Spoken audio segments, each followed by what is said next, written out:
I was supposed to evacuate, so here I go. Tonight, a new explosive wildfire breaks out near an already battered Los Angeles, forcing evacuations. Plus, the freezing temperatures as snow in the south shatters records. We're not used to, obviously, snow and then that snow turning into ice. A teen opens fire at a Tennessee high school. The new details from the investigation.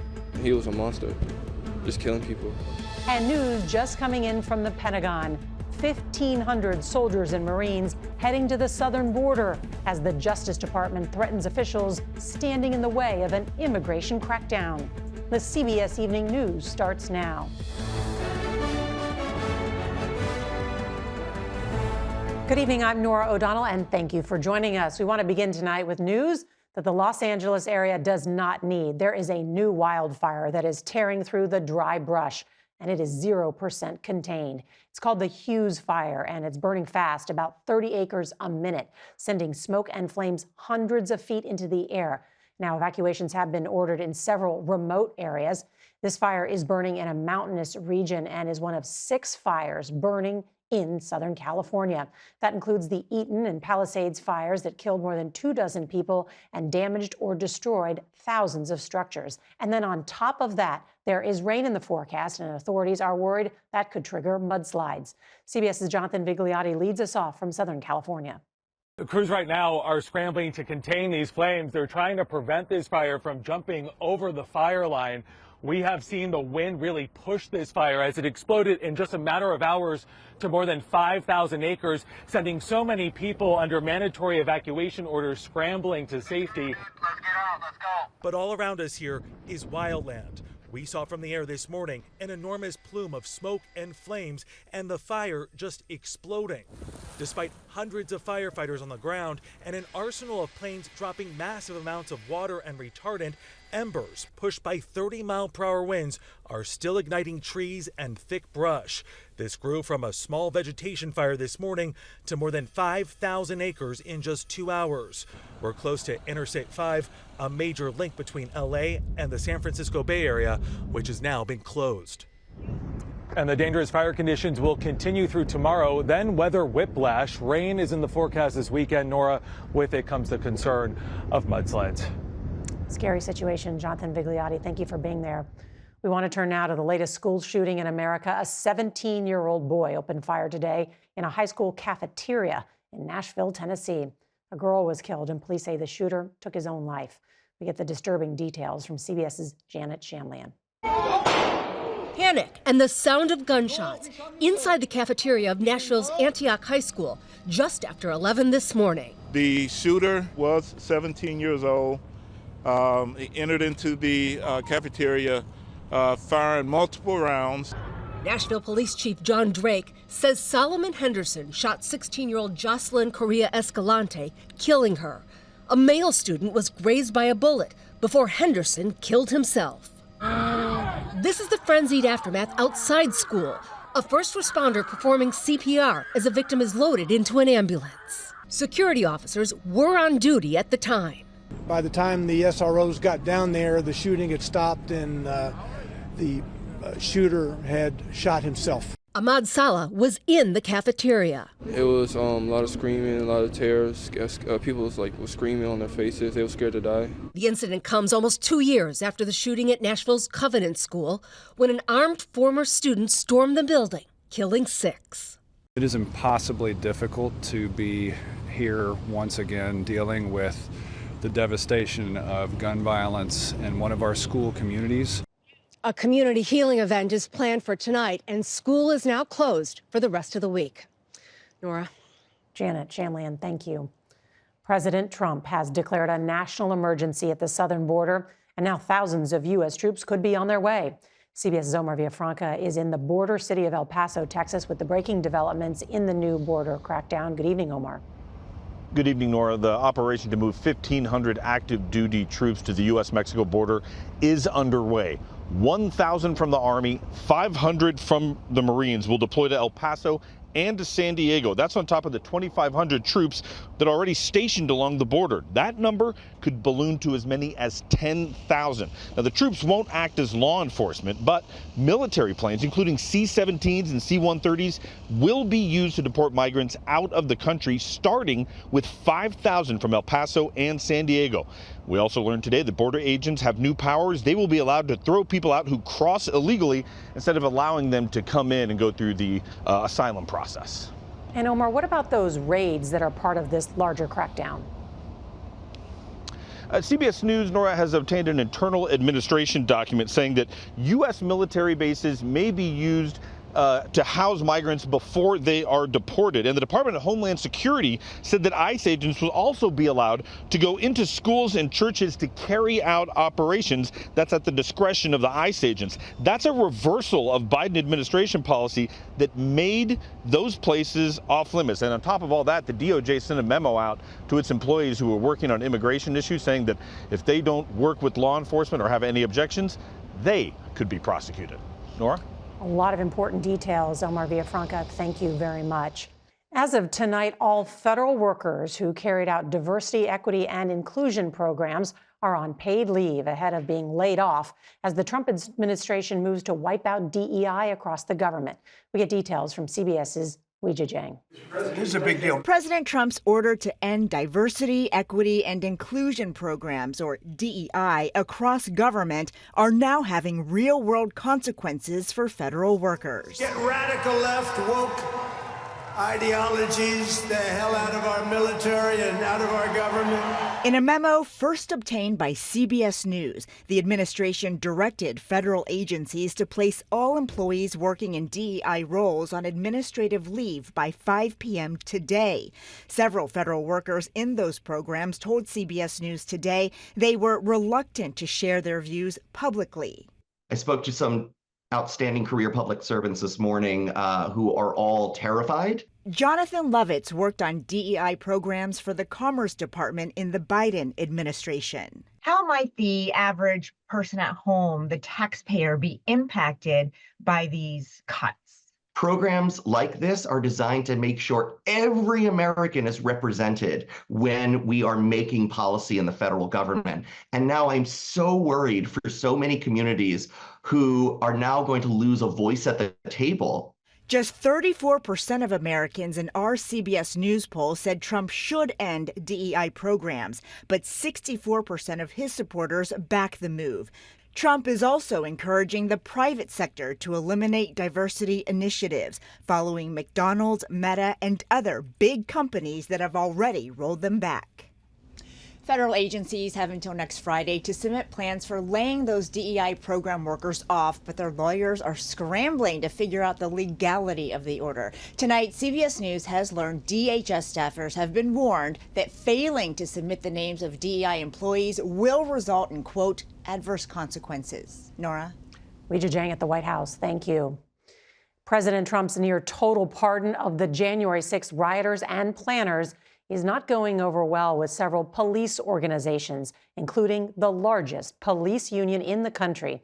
In a statement, the Fraternal Order of Police, which endorsed Donald Trump, said the early release of those who assault officers emboldens others and, quote, devalues the officers' sacrifices.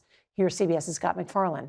For a third day, convicted January 6 rioters went free around the country. At the D.C. jail, families gave warm embraces in the cold and thanked President Trump. Promises made, promises kept. That's Nicole Reffitt of Texas. Her husband was the first person convicted in a January 6 trial. Our Jason Allen caught up with Proud Boys leader Enrique Tarrio, who was convicted of conspiring to overthrow the government and released from his sentence 15 years early. Keep the fight, fight, fight, fight. And violence is what people who testified against the rioters increasingly fear. Officer Caroline Edwards gave evidence against one of her attackers and posted today she's concerned for the defendant's ex-girlfriend since he was on parole for domestic abuse. And listen to this automated warning message. Please be advised that the offender with the last name of is scheduled to be released. Sergeant Aquilino Gonell, badly injured in the attack, got that call multiple times now that rioters he's testified against are free. Robert Pape, an expert on domestic extremism, warns the releases will spur more violence. What the president has done is use the power of the presidency to legitimate political violence going forward. And he's saying, in a sense, you do it for causes I like, I got your back. Senator Chris Van Hollen of Maryland represents hundreds of Capitol employees. Capitol Police are worried about retaliation and retribution from the rioters. You concerned about that? I'm very concerned. It's absolutely outrageous that as one of his first acts, President Trump pardoned people who were convicted of assaulting, bludgeoning police officers. Injured D.C. police officer Michael Fanone told CBS News he has applied for 5 restraining orders against the rioters who attacked him.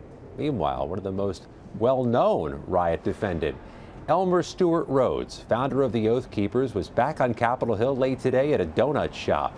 Nora, he told us he was here to meet with members of Congress. Scott McFarlane at the Capitol. Thank you, Scott. We want to turn now to the historically cold and snowy weather across the Deep South. A half dozen states from Louisiana to the Carolinas remain under states of emergency. CBS's Katie Weiss has the remarkable wintry scenes from areas known for palm trees and sandy beaches. From above, New Orleans is as pretty as a picture. It's beautiful. It's gorgeous. But on the ground, the Big Easy's record 10 inches of snow and freezing temperatures have turned roads and bridges into an icy mess. We're going to continue just fighting this as much as we can as far as temperatures raise and Mother Nature starts doing this work for us. It's slow going on snow-covered streets, but the dig-out is underway, with the city paying a company from Indiana to use 14 of their snowplows, with more on the way. What's it been like shoveling all this snow? It's hard. It's hard. Gas station manager Sabri Ijak is improvising, breaking out his power tools and wrapping his shoes in plastic to keep his feet dry. Looks like you had a lot of folks here helping you, though. Has it been a group effort? Some from the community, they even join in and try to help. From Texas to Florida, the South is snowed in and the situation is dangerous. At least 9 people are dead from storm-related traffic accidents and cold exposure. More than 130,000 homes and businesses were without power across 5 states at the peak of the storm. The weather has also snarled air travel nationwide. More than 1,800 flights were canceled today and thousands were delayed. At least 8 major airports are still closed. And back in the Big Easy, travel here is anything but, with major interstates like I-10 here next to me still closed until at least tomorrow, all due to freezing conditions. Nora? Katie Weiss, thank you so much. Prince Harry wins a huge legal settlement against a British tabloid group. The unexpected development when we come back. A stunning turn of events today in a London courtroom. Prince Harry's lawsuit against the Murdochs, British tabloids for invasion of privacy, was just about to go to trial when Harry suddenly received an apology and a substantial settlement. We get more now from CBS's Imtiaz Tayeb. The legal showdown between Prince Harry and Fox News owner Rupert Murdoch's group of British tabloid newspapers was expected to be a bitter courtroom battle. But before it even began, the announcement of a settlement. Today, the lies are laid bare. Today, the cover-ups are exposed. And today proves that no one stands above the law. In a statement, News Group newspapers offered Harry a, quote, full and unequivocal apology for hacking his cell phone and intruding into his personal life for articles published between 1996 and 2011, acknowledging unlawful conduct by private investigators. There was also an apology for past intrusions into the personal life of Harry's mother, Princess Diana. This is the first time the Murdoch-owned Sun newspaper has admitted any wrongdoing in a legal ordeal that has gone on for years and has already cost the company over $1 billion in payouts and legal fees. The prince was one of more than 1,300 people that made claims against the papers, including other major celebrities. Most settled out of court because the financial liabilities of going to trial were simply too high. Now, Prince Harry has called the settlement a, quote, monumental victory and will reportedly be paid an 8-figure settlement. It also largely brings to a close what's been described as one of the most squalid episodes in the history of British journalism. Nora. It is a huge settlement. Imtiaz Tayeb, thank you so much. Eye on America is next.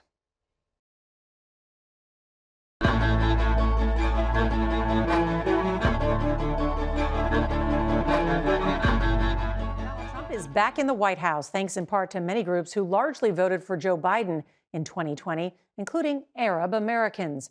As CBS's Mark Strassman reports in tonight's Eye on America, they are closely watching Trump's second term. On the edge of Detroit, Dearborn, Michigan, is where the Middle East meets the Midwest.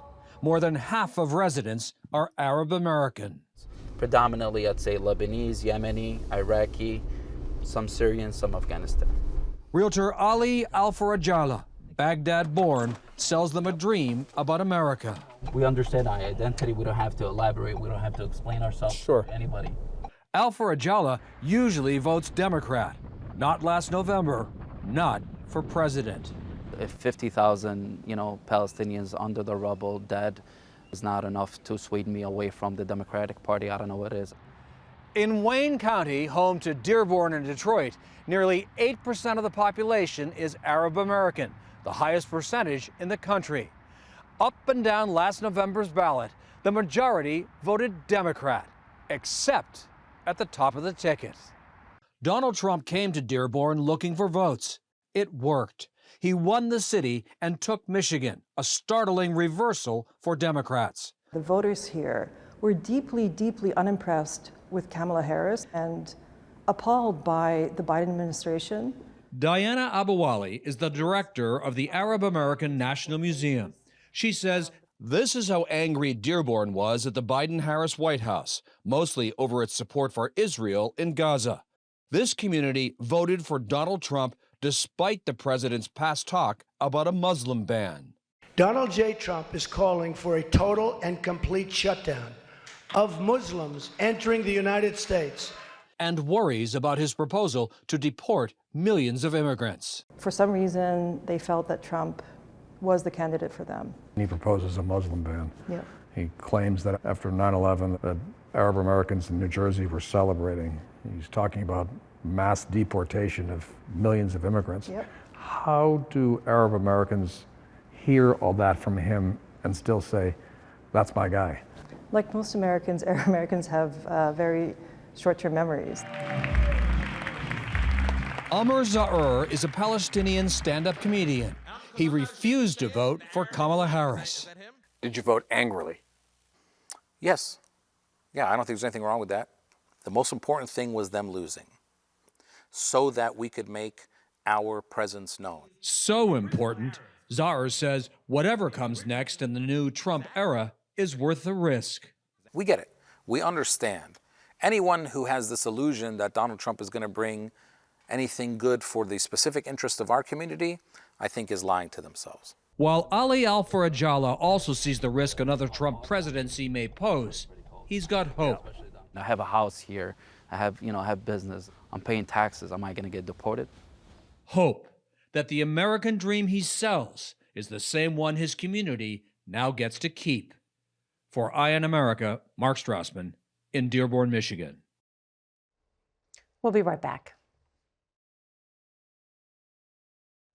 Finally tonight, Yankees legend CC Sabathia is one of 3 players newly elected to the Hall of Fame.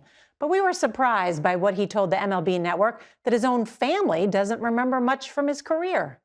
But they don't want to watch anything about me. Carter wants to watch Ichiro. He wants to watch all the other guys. He's a Manny Machado fan, so I get no love in my own house. He loves Ellie De La Cruz, so it's all these other guys that he loves to watch besides his dad. But hopefully now I can put a highlight tape together and let him know I was pretty good. I mean, that was pretty good. Well, trust us, with 251 wins and 3,000 strikeouts, CC was pretty good. And that is tonight's CBS Evening News. I'm Nora O'Donnell. We'll see you tomorrow for my last show with you. Good night.